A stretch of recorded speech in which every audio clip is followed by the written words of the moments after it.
Alright, here we are. We've arrived. UFC 285, Jones and Gane. This card's going down this weekend and it is actually stacked. There's 14 fights and every one of them are good. I missed out on making predictions for the last UFC, but hey, we're going to kill it this card. Just want to say quickly, please like and subscribe. Comment below if you really disagree with any of my picks. I'd love to hear why.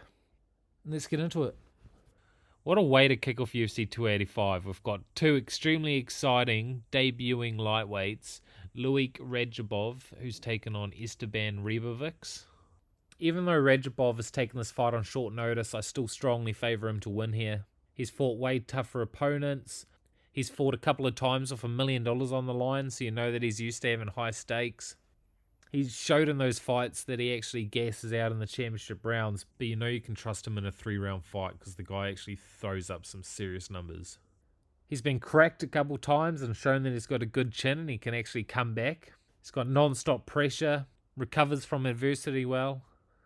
On the other hand, Ribovics is undefeated. He's got clean striking and is very light on his feet. However, I feel like he does waste a lot of energy jumping around and bouncing around so much and doing so much spinning attacks. But his gas tank doesn't seem like too much of an issue. He does seem like he can go for a good 15. He's got decent scrambles, and he's got okay takedown defense, but it really gets sloppier as the fight goes on and the more tight he gets. He had a couple good finishes on the regional scene. I mean, he got a 7-second KO, which was quite nasty, but man, when you watch the fight, it was like they were fighting in a toddler's cage. The cage was tiny. It was like the tiniest cage I've ever seen.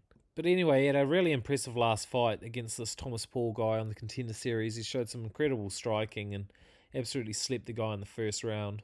But yeah, this guy just really has some questions when it comes to his competition and how he's going to do fighting on a big stage. Give me Radzhabov here. I think he's got more ways to win. I think he could spark Ribovics out cold or grind him to a decision. And I think Ribovics' only chance is to spark Radzhabov early. So give me Radzhabov here. Quite confident pick. Second fight of the night, we got Farid Basharat taking on Damon Blackshear. When I first heard of Farid Basharat, I thought there's no way he's going to be as good as his brother Javid. There's no way both brothers are going to be that good. And then I look him up and I start watching the tape on him, and this guy is a problem. He's got unbelievable stand-up, uses his range well, barely gets hit. It looks like he's got good takedowns. He's got nasty ground and pound when he gets it down there. He's got submissions. You can tell that this is a showcase fight for Basharat. I mean, I can't really completely wipe off Blackshear's chances of winning the fight. He is on a nice 4-fight win streak. Looks like he's got some decent hands, but it's just really concerning because in this last fight, the draw, every time Zalil would throw punches at him, he would just really shell up. Seems like he's really happy to be the hammer and not so happy to be the nail. He has shown in his fights, though, he's got some dangerous BJJ and he's fast. So he'll try and take your back, lock in a choke really quick. Or if he gets taken down, he's going to throw up submission attempts constantly. But I just don't see him catching Farid. I think Farid's actually the real deal. Also, in Blackshear's recent loss, it was to Denny Sabatello, that Italian dude that's fighting in Bellator, and he got absolutely dominated on the ground. So I think if Blackshear did start to get any momentum going on the feet, Basharat's going to have no problem taking him down and just absolutely grinding him out for the decision. I would actually be quite surprised if Basharat takes this to a decision. I got Basharat inside the distance. I could see him getting a knockout or a submission. But either way, I'm really excited to see Farid make his debut, and I would be quite shocked if he loses this, to be honest. Alright, we got the women up next. It's a strawweight fight between Jessica Penne and Tabatha Ricci. When I first looked at this fight, I instinctively picked Ricci, thinking Penne's 40 years old, she's washed, she's about to get cut. But then I decided to sit down and watch both their tape, and I've actually been quite impressed with Jessica Penne as of late. She was on a 3-fight losing skid back in 2017, but then she took a couple of years off, and after 4 fights falling through, she ended up taking 4 years off. And since then, she's had 3 fights and actually looked quite impressive. She took Lupita Godinez's O. She took down Carolina, showed some good grappling skills, and submitted her with an armbar in the first. And then she lost this decision to Emily Ducote, which actually is quite a disputed decision. I think Jessica deserved to win a split decision there. When I was watching her tape, I thought I was just going to see a stiff old 40-year-old, but she's actually been looking really good. Right when I think she's turned into a grappler from her last 2 fights, she actually comes out and showcases some good stand-up in this Dakota fight. She looked quite calm and had a nice jab, and she was happy to keep it on the feet. We haven't seen too much from Tabatha Ricci so far in the UFC. I think she's looked quite reckless in her stand-up so far. In her last couple of fights, she's had some good takedowns and some decent ground and pound, but I think she's just going to be a bit undersized for Penne in this fight. I don't really agree with these odds. A negative 230 favourite for Ricci. I think this is more of a pick 'em. And I'm actually happy to take Penne as the dog. Even though she's 40, I'm going to take Penne to win by decision.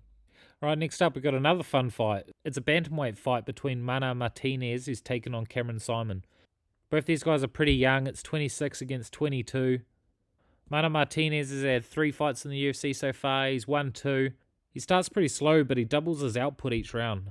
He's got some good feints, and there's been glimpses where he looks like he's got some good stand-up, but he's got a bit of a suspect jaw. I mean, there was a Ronnie Lawrence fight where he got dropped 3 times in the first 10 minutes, and he came back in the third and nearly got Ronnie Lawrence out of there, but that was really sus.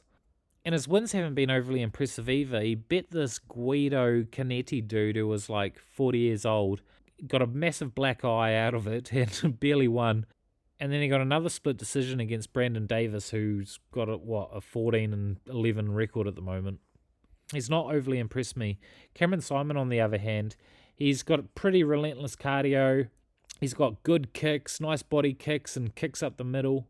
He had a brutal KO on the Contender Series against this Josh Wang Kim guy, and he was pretty good actually. They got to the 3rd round, and he ended up just breaking him and knocking him out in the 3rd. And then he had a fight against Stephen Kozlow where he got taken down and struggled on the ground a bit. I don't think he has to worry about Martinez trying to take him down in this fight. I think this is just going to play out on the feet, and I think Saaiman's going to end up getting the upper hand. I don't think I've been completely sold on Saaiman yet, but I do favour him in this fight. I think the South African momentum's going to keep going. But it's quite hard to tell exactly how Saaiman's going to get it done. I mean, I could see them going off 15-minute war, but then I could also see Saaiman knocking him out or getting his back and choking him out. What I think might be more likely is Saaiman somehow finding the finish, but either way, moneyline's not a bad bet. This card's actually stacked with prospects. Next we got Garry taking on Kenan. And I think we all know who Garry is at this point. He's an absolute beast. He's probably one of the hottest prospects in the MMA at the moment. He's 10-0. He's from Ireland. He joined the UFC 7-0. Now he's had 3 fights. All 3 fights he's won. He had an emphatic win against Jordan Williams, which showed he's got a deft touch. This is obviously another showcase fight for the UFC. They want Garry to get a huge win in front of a massive audience on a big card and have a big platform to try and grow a star. He's got outstanding stand-up in the octagon. He looks absolutely huge for the weight class. And the pick here is definitely Garry, and it should be with him being a negative 560 favourite. He's fighting Kenan, the assassin. He's got a 4-2 record in the UFC. He's actually been going pretty well. He hasn't been fighting the greatest UFC competition, but he's still been getting wins. He's had 3 knockouts, so he's definitely got some power. He got absolutely slept in the first round a year ago by Max Griffin, and I sort of see the same thing happening here. Wouldn't be surprised if it's a first round knockout for Garry, but either way, I think he's finishing this fight. If we look at Tapology, 96% Garry, 4% Song. Basically certain. Everyone's on the bandwagon. And I think it's warranted. He's actually really good. I actually can't believe how stacked this card is. Next up, we got a middleweight fight with the big boys. We got Julian Marquez taking on Marc-André Barriault. And honestly, watching Julian Marquez's tape, how can you not be a fan of this guy? He actually comes to bang every single fight. All he does is just plod forward and just bite down on the mouthpiece and just swing leather. And he's actually like a max excitement fighter. Largely, he's looked real good in his UFC career, but he hasn't been fighting too often. I mean, in his last 5 fights, it goes back 5 years. But yeah, I'm just a big fan of Marquez, how he fights. He throws absolute heat in everything. He's always pressuring. His whole career, he's just been trusting his chin and just swinging when people want to swing with him. But the problem is, in his last fight, he had one of the most wild rounds ever with Robocop. And it seems like Robocop might have cracked his jaw because he knocked him out pretty clean after dropping him like 3 times. But Marquez just got way too wild in that fight. He gets a bit wild in every fight, but it was just overly wild in that fight. Hopefully he somewhat learns his lesson and just comes in a little less wild. Funny enough, Barriault's the same sort of fighter. He plods forward, meets you in the middle, and just throws leather. He hasn't had too much success in the UFC. He's 3-6, but he's shown that he can hang off basically anyone he's fighting. I think he's going to be pretty dangerous in this fight because I think he's going to be fighting for his job.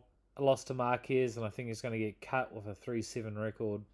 But to be fair, I'm not even impressed with his 3 wins. I mean, he beat Jordan Wright, who's like on a 5-fight losing KO streak at the moment. And then Dolce Languambala. I mean, this is when Languambala was 11-2, and now he's like 11-7. What I have seen of Barriault is he's pretty prone to being held against the fence, and actually in his last fight he got absolutely dominated by Anthony Hernandez, got taken down 3 rounds straight. And a big chance for Marquez to win, I think, would be for him to change tack a little bit and to go for a takedown in this fight and try and grind out a decision. But I mean, I don't know if Marquez can be trusted with that because he's a bit of a wild man. I do think Marquez is more likely to win, but to be honest with you, it's just a coin flip, whatever happens. So I have no idea what the prop's going to be, but I'm guessing it's going to be something like -700 for this not to go to a decision. I think this might actually be one of those fights where you just get an absolutely ridiculous price for it not to go to a decision. Just say +800, and you could chuck that in a couple of multis, just hoping it hits, and if it does, then it will just completely buff the rest of your multi with insane odds.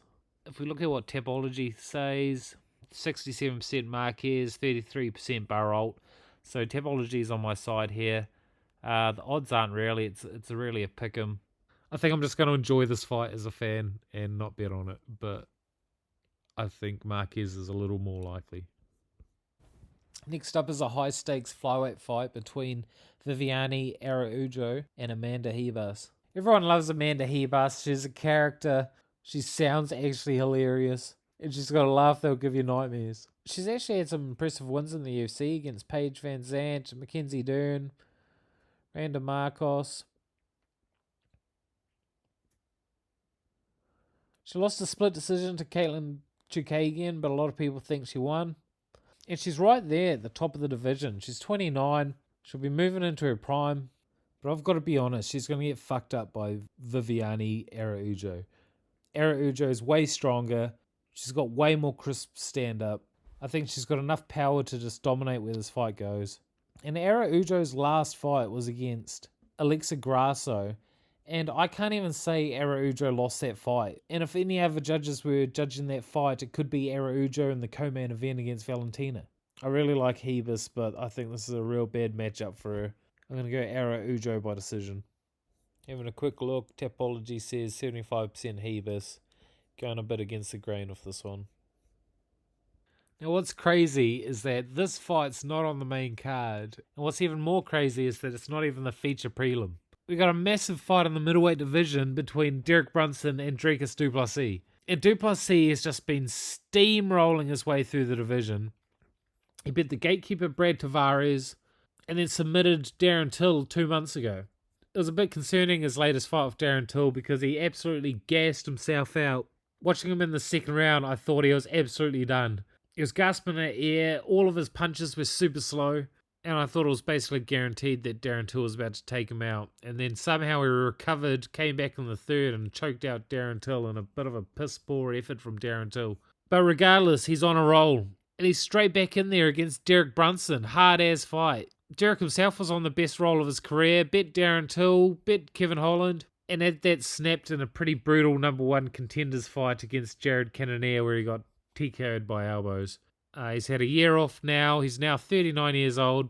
And the thing is Derek Brunson too old? Because if you look at du Plessis' cardio from his Darren Till fight, I mean, really, Derek Brunson has an avenue to win this fight. He's a real live dog.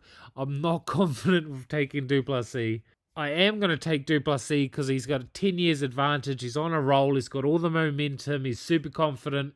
His boy Cameron Saaiman would have got it done earlier in the night, so he would be amping, ready to keep the momentum going for South Africa. And I think he's going to retire Derek Brunson lying in a pool of his own blood. Checking out the people are thinking 78% du Plessis, 22% Brunson. I think Brunson's got a bit more of a chance than that, maybe 40-60. Alright, next up in the feature prelims, we've got the last time we're ever going to see Cody Garbrandt fight in the UFC. He's taken on Trevin Jones. I mean, really, Cody's just had the roughest skid since being champion. He's been finished in 4 of his last 6. And I think this is really the end of Cody Garbrandt. He's going up against Trevin Jones, who's going to be on the biggest stage he's ever fought on. I think Cody Garbrandt's getting absolutely slept this fight. His chin's gone, and he's going up against a guy that he might look like he's on a bit of a skid, but he's going up against Kakramanov as a specialist wrestler, Basharat, who's an absolute beast, going to be in top 15 soon, Ronnie Barcelos, who's top 20, and what's really impressive about Trevin Jones is he's never been finished in his career, so I think this is just going to turn into an absolute firefight, like all of Cody Garbrandt's fights turn into. And the difference is one guy's jaw's been cracked 4 times in his last 6 fights, and the other guy's never been finished. And what's about to be brutal back-to-back retirement fights, give me Trevin Jones by brutal KO. Right, next we move to the pay-per-view, and we've got the debut of Bo Nickal. I don't know if this fight's more worthy to be on the pay-per-view, but hey, we've got Bo Nickal versus Jamie Pickett. Now, the odds for this fight is just absolutely wild. I mean, Bo Nickal's only 3-0. He doesn't have massive fight experience. There's not much tape on him. We just know he's one of the best college wrestlers of all time. Jamie Pickett obviously sucks, and he's getting fed to Bo Nickal. These odds are nuts. I'd hate to see what the prop for Bo Nickal winning by a first-round submission is. It's probably like negative 400. I think leave this fight out of your parlays. Not worth it. And if you're going to do anything, maybe chuck a cheeky twinner on Jamie Pickett winning by first-round KO, which is probably going to be paying nuts, in case the hype train gets derailed before it even starts. Alright, next up, lightweight, we got Mateusz Gamrot taking on Jalen Turner. Jalen Turner was originally booked for Dan Hooker, and that's it's a completely different fight to Mateusz Gamrot. Mateusz is a serious wrestler. He's got some decent stand-up, but he's constantly shooting for takedowns. Mateusz has looked great since he came in the UFC. He's got a number of finishes. A very impressive win over Arman Tsarukyan. On the other hand, Jalen, he's not got the best record at 13-5, but mate, he is huge for the division. He's got serious power in his hands. He's got a nasty 5-inch reach advantage. He's got great submissions. He's been choking a bunch of people out lately. And he just looks like he's in his absolute prime right now. I know this is a hard fight for Jalen Turner, but I can just see Turner either flatlining Gamrot on the feet or catching his neck when he shoots in for a takedown and choking him out. I'm going to take the underdog Jalen Turner to make a big splash in the division.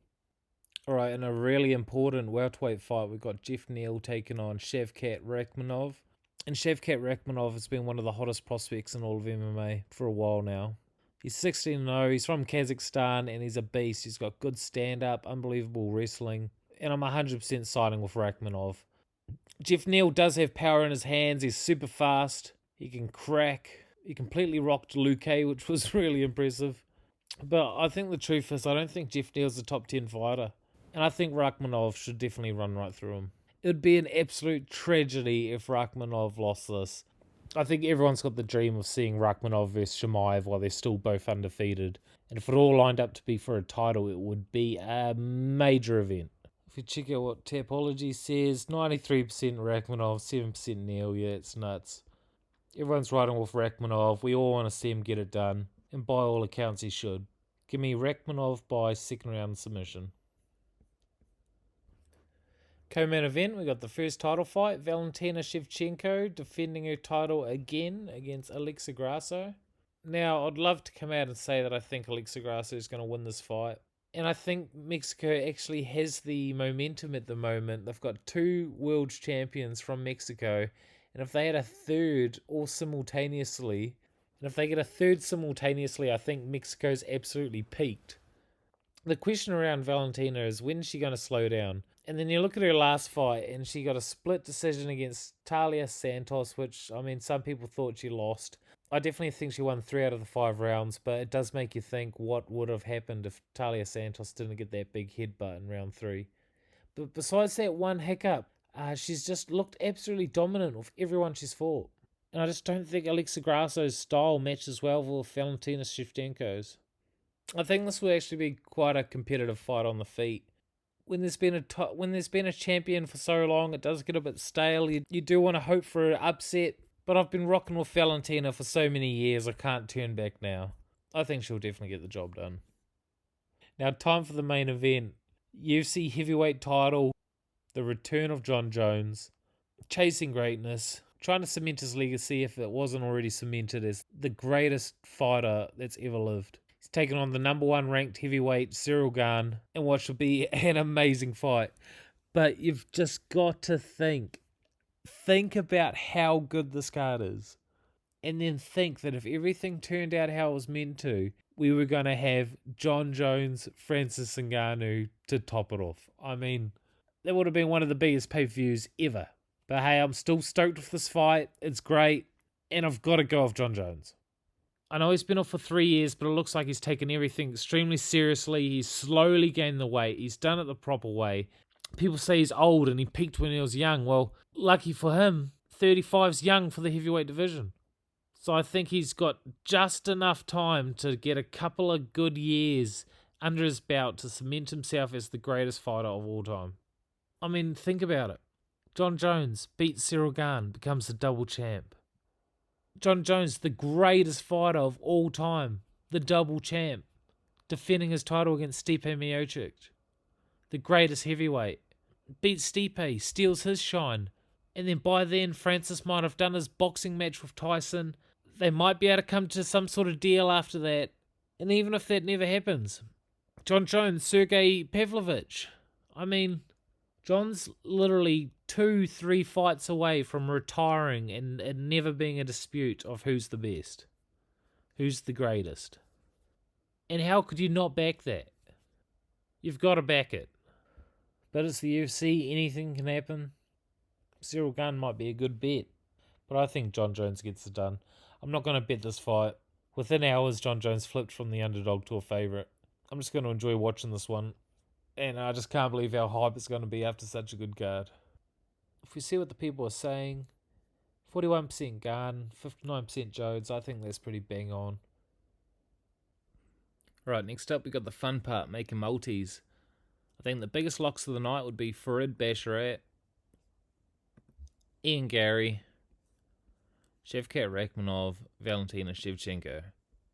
If that's not enough for you because it's only paying 2-1, I think Viviane Araújo's good money at 2-1. If you want to make some sort of parlay rocking with South Africa, I wouldn't blame you. Cameron Saaiman, Dricus du Plessis. Or, if you wanted to throw in some value underdogs, I think the best value on underdogs for the night would be Julian Marquez, Jessica Penne, Jalen Turner. Take your pick out of whatever ones of those. Mix and match whoever you want, but these would be the most confident picks of the night. Anyway, it's been a fun card. If I could just ask you one more time, please, to like and subscribe. These are fun to make regardless. Cheers for tuning in, and I'll see you next time.